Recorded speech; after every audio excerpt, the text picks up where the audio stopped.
युद्ध, महाभारत युद्ध कब का हो चुका है। पांडव विजयी होकर के सिंहासनासीन हो चुके हैं, किंतु भगवान द्वारकाधीश 56 करोड़ यदुवंशियों के साथ अपनी आंखों के सामने अपने ही वंश का विनाश करा करके, सबको समाप्त करा करके, और जाने से पहले मुझे दिव्य ज्ञान का उपदेश दे करके वो भी परम धाम को चले गए।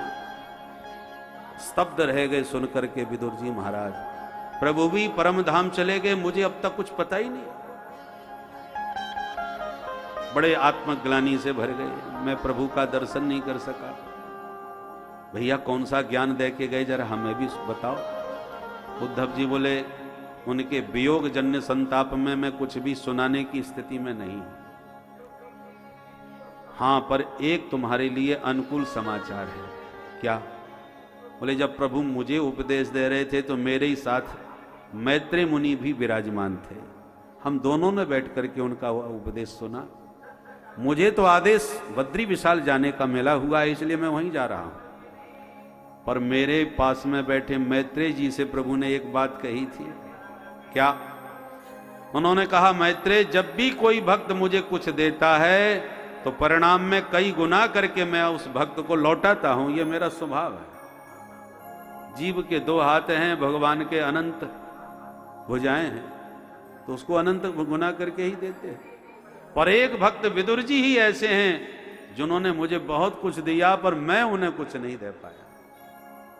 जब हस्तिनापुर गया था तब विदुरानी चाची ने कितने प्यार से हमको भोजन पवाया था, क्या स्नेह हमारे ऊपर बरसाया था, पर मैंने अभी तक उन्हें कुछ नहीं दिया, इसलिए उनका ऋण मेरे ऊपर है। जो ज्ञान तुमने प्राप्त किया है मैत्रेय जी, जब भी कहीं तुम्हें विदुर जी मिलें तो यह ज्ञान उन्हें अवश्य प्रदान करना। ये सुनकर के आनंद विभोर हो गए विदुर जी महाराज। हर्ष शोक दोनों एक साथ हुआ। हर्ष इस बात का हुआ कि प्रभु ने जाते जाते मेरा स्मरण किया। सारा संसार जाते समय जिस प्रभु को याद करता है, उन प्रभु ने जाते समय मुझे स्मरण किया, मेरा उन्होंने ध्यान रखा। इस बात का हर्ष हुआ, परंतु दर्शन जाते समय नहीं कर सका और प्रभु अचानक चले गए, इस बात से बड़ा क्षोभ भी हुआ। परंतु सीधे विदुर जी अब हरिद्वार में पहुंचे जहां मैत्रेय जी विराजमान थे। ये देखूं प्रभु ने मेरे लिए क्या संदेश छोड़ा है। जैसे मैत्रेय मुनि के पास विदुर जी पहुंचे, प्रणाम किया, मैत्रेय जी ने स्वागत किया। आओ आओ विदुर जी महाराज, मैं तो कब से तुम्हारी राह देख रहा था। बस यहीं से विदुर मैत्रेय संवाद प्रारंभ हो गया, जो 2 स्कंधों तक है। तृतीय और चतुर्थ दोनों स्कंधों में विदुर मैत्रेय संवाद ही है।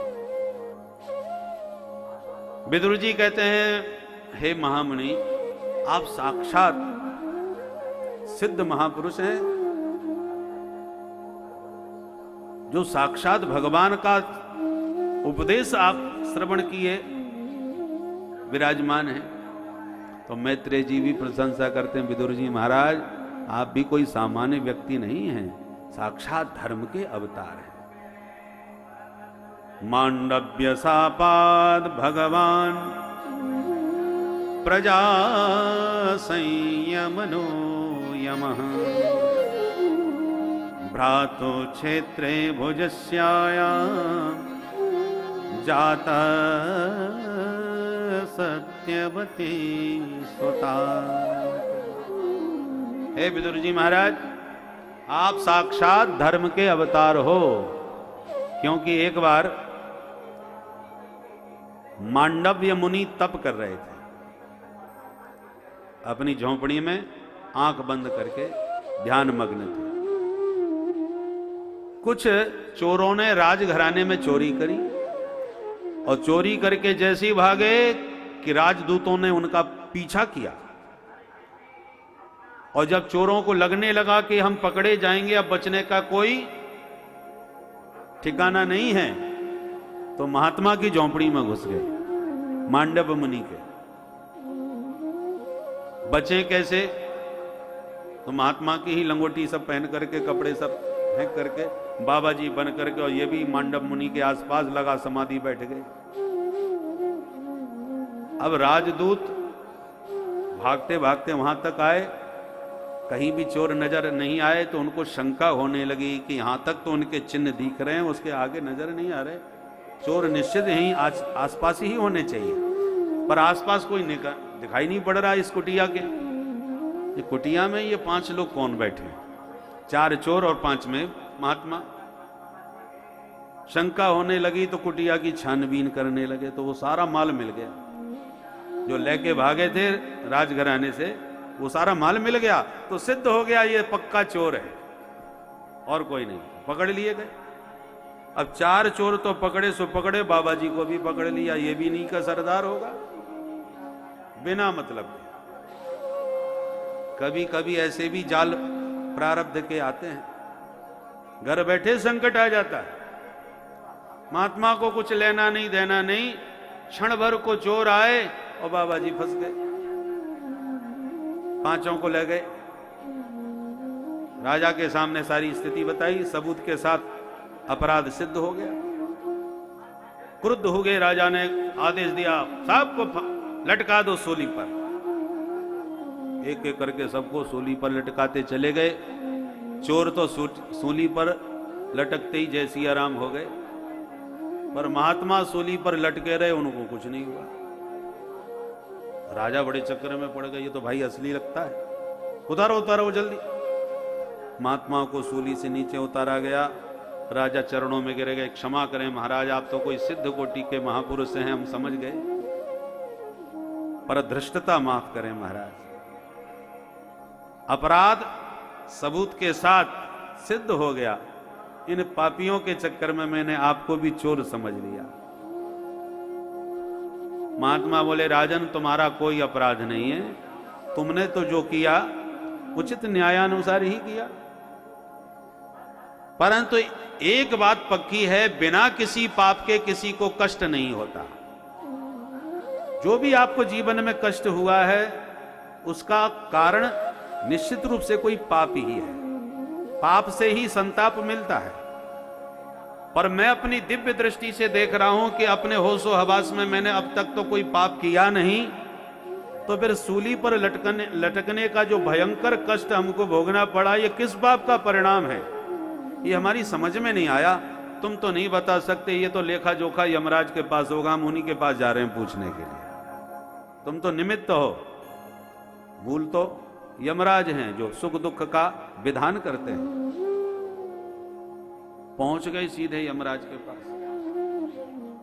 और वही प्रश्न किया, मैंने अपने होशो हवास में कोई पाप नहीं किया, तो सूली पर लटकाने का कष्ट किस पाप के परिणाम से हमें भोगना पड़ा, बताओ जरा।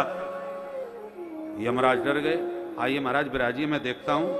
उनके जीवन की लेखा जोखी सब खाता निकाला और बोले महाराज आपको होश नहीं है, क्योंकि उस समय आप बहुत बालक थे, अबोध। नन्हे से जब अबोध बालक थे तो खेली खेल में खेलते खेलते आपने एक कांटा लिया और एक जाते हुए जीव को, छोटा सा जीव था, उसको कोंच कोंच के आपने मार डाला, जिसका आपको बोध नहीं है, पर उसी पाप के परिणाम से आपको भी ये कष्ट भोगना पड़ा। महात्मा का पारा गर्म हो गया।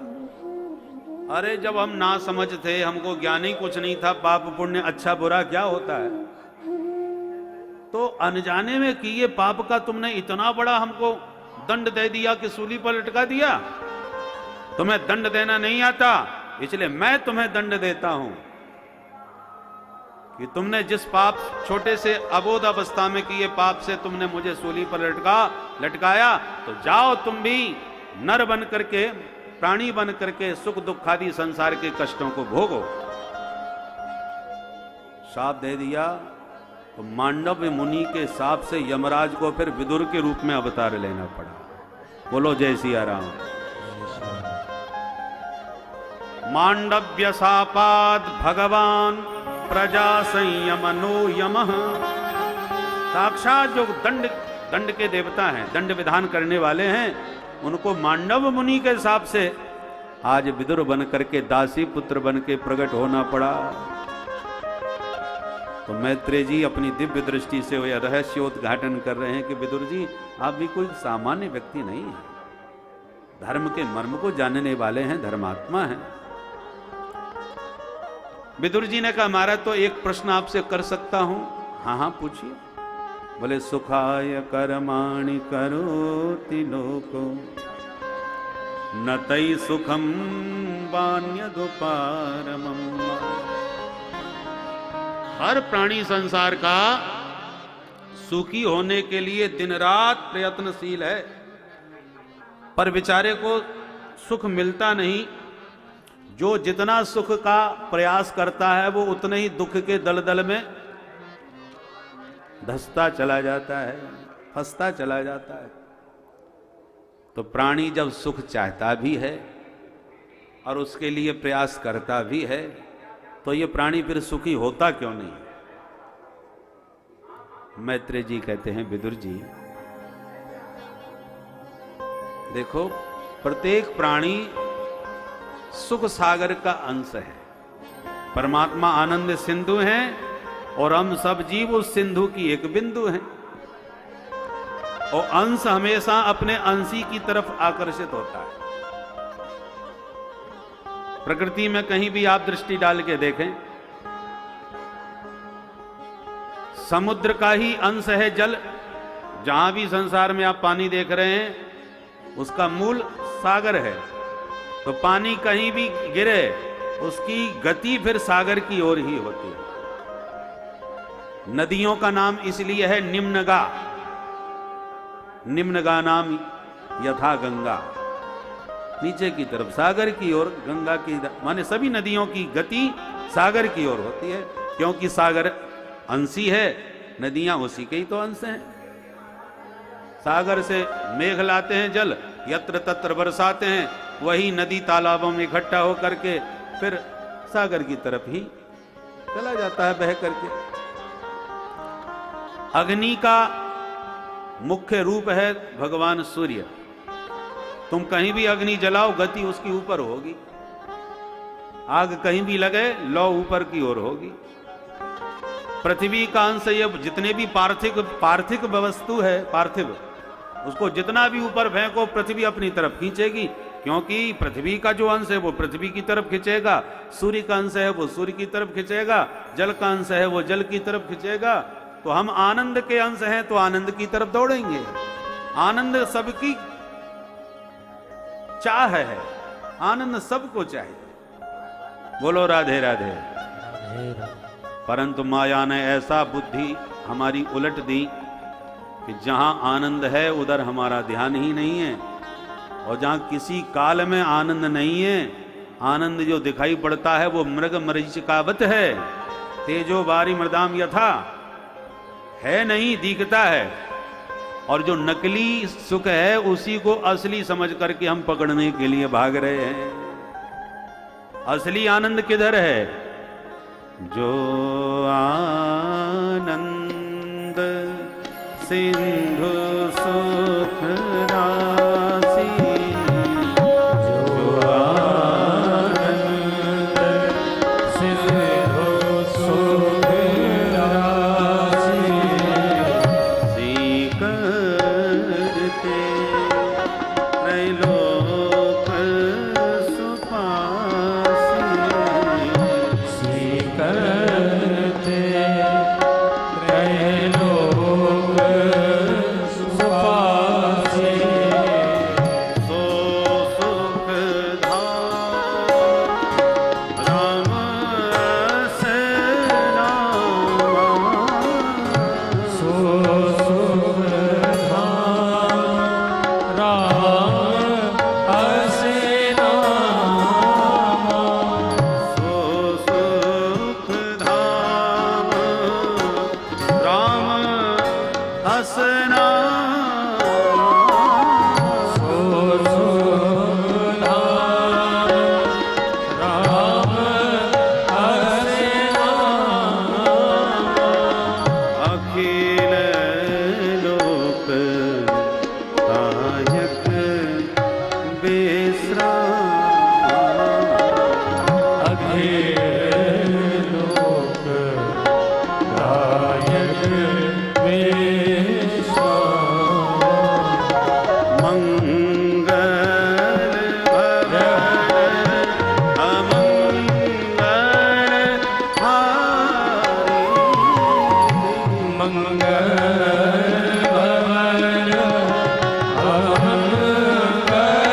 आनंद के सिंधु हैं।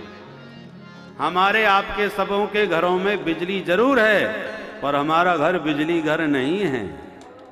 बिजली घर तो नगर के बाहर अलग है, पावर हाउस है, और उसी पावर हाउस से बिजली का पावर सब जगह घर घर में बांटा जा रहा है। और उस पावर हाउस से हमारा भी कनेक्शन फिट है, इसलिए हमारे घर में बिजली आ रही है। पर पड़ोसी के घर का बल्ब जल रहा है और आपके यहां अंधेरा है, तो इसका मतलब आपका ही तार ढीला है। बोलो राधे राधे। राधे राधे। महात्मा यदि आनंद में भरे बैठे हैं, और हम जब देखो तब रो रहे हैं। क्या कारण है जो इनके भीतर आनंद का संचार हो रहा है और हमारे यहां अंधकार भरा है? क्योंकि उनका तार का कनेक्शन बिल्कुल पावर हाउस से जुड़ा हुआ है, हमारा कनेक्शन कटा हुआ है, इसलिए अंधकार में हम रो रहे हैं। तो जो तार कट गया है, मैकेनिक को बुलाओ जो तुम्हारा तार वहां से जोड़ दे पावर हाउस से। तो आनंद के पावर हाउस से जब तुम्हारा कनेक्शन जुड़ेगा, तभी आनंद का संचार हमारे आपके भीतर भी प्रकट हो जाएगा। बिना आनंद सिंधु से जुड़े आनंद किसी काल में संभव नहीं। आराम की तलब है तो एक काम कर, आराम की शरण में और राम राम कर। राम बिना आराम कहां? आराम चाहिए तो राम जी छुपे हैं, विश्राम चाहिए तो राम जी छुपे हैं। विश्राम में से यदि राम जी को हटा लिया जाए तो क्या बचेगा? ये बोले विष ही विष बच के रह जाएगा। तो विश्राम सबको चाहिए, आराम सबको चाहिए, पर राम के बिना मिलने वाला नहीं है। और उन्हीं राम जी से हमारा कनेक्शन कट हो गया है। बोल भक्तवत्सल भगवान की जय। बातें हम खूब करते हैं, पर राम नाम से कनेक्शन जब राधे।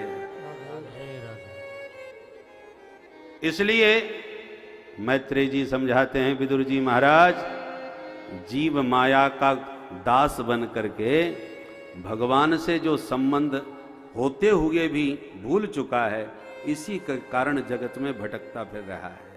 यही उसके दुख का मूल हेतु है।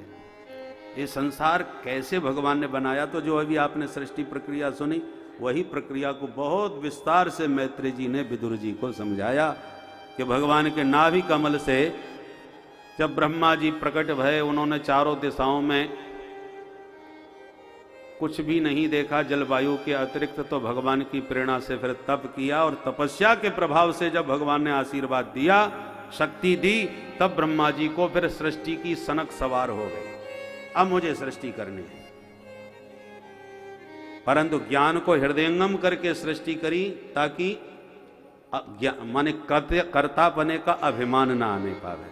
और भगवान ने यही कहा, भवान कल्प विकल्पेषु न विमुह्यति करहि चित्। मैंने जो ज्ञान दिया है उसका पर ध्यान तुम्हारा रहेगा, तो कल्प कल्पांतरों में भी बहुत बड़े कार्य करके भी आप मेरी माया से मोहित कभी नहीं हो सकते।